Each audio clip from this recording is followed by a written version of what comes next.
Menteri Pertahanan Prancis pemirsa Sébastien Lecornu bertemu dengan Presiden Prabowo Subianto di Hambalang, Bogor, Jawa Barat. Pertemuan ini membahas tantangan geostrategis dan juga hubungan pertahanan bilateral antara Indonesia dan juga Prancis.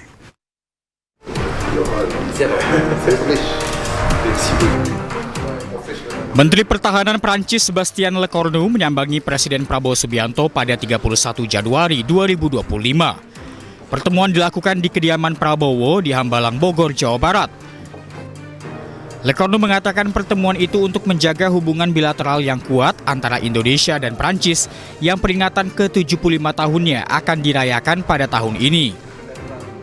Dalam pertemuan itu, Menteri Pertahanan Prancis juga memberikan kenang-kenangan sebuah helm pilot tempur Angkatan Udara Prancis berwarna hitam bertuliskan nama Prabowo Subianto.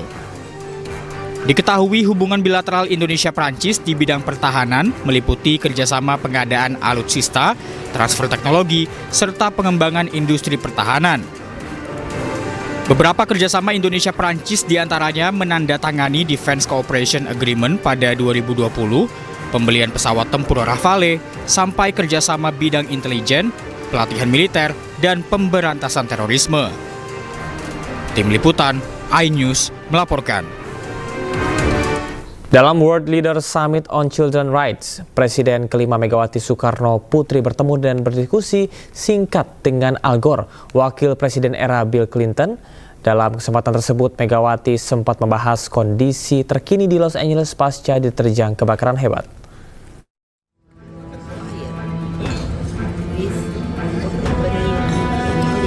Di sela-sela World Leader Summit on Children's Rights yang diikuti oleh sejumlah pemimpin negara di Vatikan, Megawati Soekarno Putri memberi perhatian khusus terhadap bencana kebakaran yang terjadi di Los Angeles, California beberapa waktu yang lalu.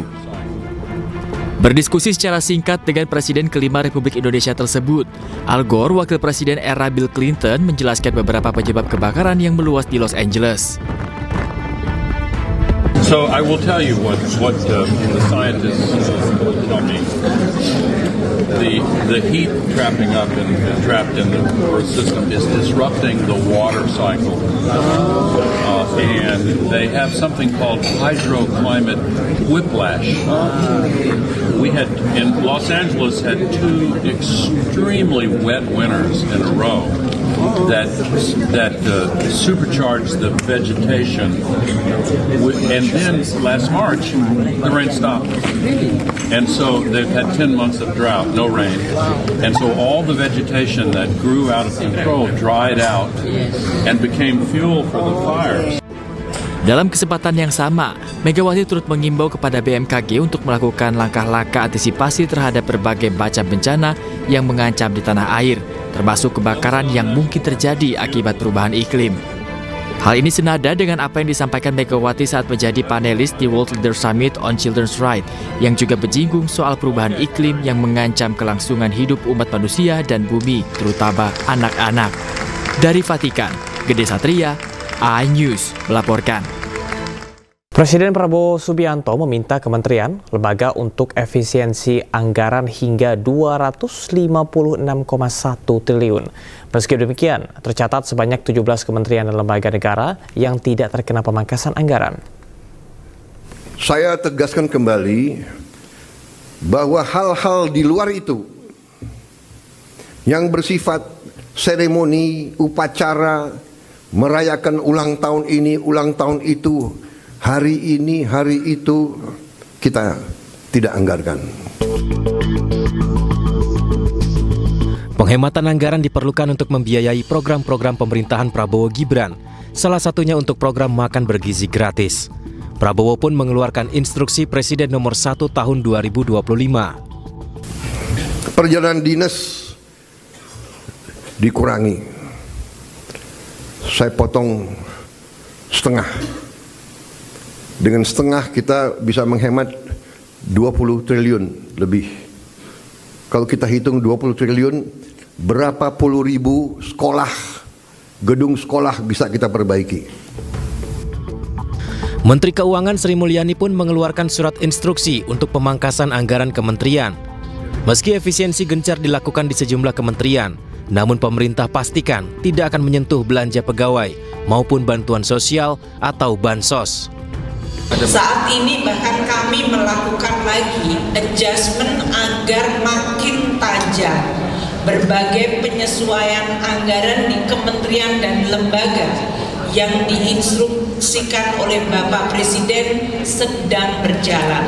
Tujuannya agar birokrasi makin efisien dan kegiatan serta penggunaan uang negara APBN betul-betul bisa langsung dinikmati masyarakat. Meski demikian, ada beberapa kementerian dan lembaga yang tidak kena pemangkasan anggaran. Tercatat ada 17 kementerian dan lembaga yang anggarannya tetap utuh di antaranya. Kementerian Koordinator Bidang Politik dan Keamanan dengan anggaran 268,2 miliar rupiah. Kementerian Pertahanan memiliki anggaran 166,2 triliun rupiah. Kementerian Ekonomi Kreatif, Badan Ekonomi Kreatif dengan anggaran 279,6 miliar rupiah. Majelis Permusyawaratan Rakyat atau MPR memiliki anggaran 969,2 miliar rupiah. Dewan Perwakilan Rakyat atau DPR dengan anggaran 6,6 triliun rupiah. Kepolisian Republik Indonesia dengan anggaran 126,6 triliun rupiah. Komisi Pemberantasan Korupsi atau KPK, anggaran 1,2 triliun rupiah. Badan Pemeriksa Keuangan BPK, anggaran 6,1 triliun rupiah. Mahkamah Agung, anggaran 12,6 triliun rupiah. Kejaksaan Republik Indonesia, 24,2 triliun rupiah. Badan Narkotika Nasional atau BNN memiliki anggaran 2,4 triliun rupiah. Badan Pengawas Keuangan dan Pembangunan atau BPKP memiliki anggaran 2,4 triliun rupiah. Bendahara Umum Negara pagu anggaran 1.932 triliun rupiah. Sementara Badan Intelijen Negara atau BIN memiliki anggaran 7 triliun rupiah. Mahkamah Konstitusi atau MK memiliki anggaran 611,4 miliar rupiah. Pusat Pelaporan dan Analisis Transmisi Keuangan atau PPATK memiliki anggaran 354,5 miliar rupiah. Dan terakhir, Badan Gizi Nasional memiliki anggaran 71 triliun rupiah. Pemerintah juga telah menyiapkan anggaran sebesar 144,6 triliun. Anggaran ini untuk memastikan ketahanan pangan nasional di tengah potensi gejolak pangan global pada 2025. Tim Liputan iNews melaporkan.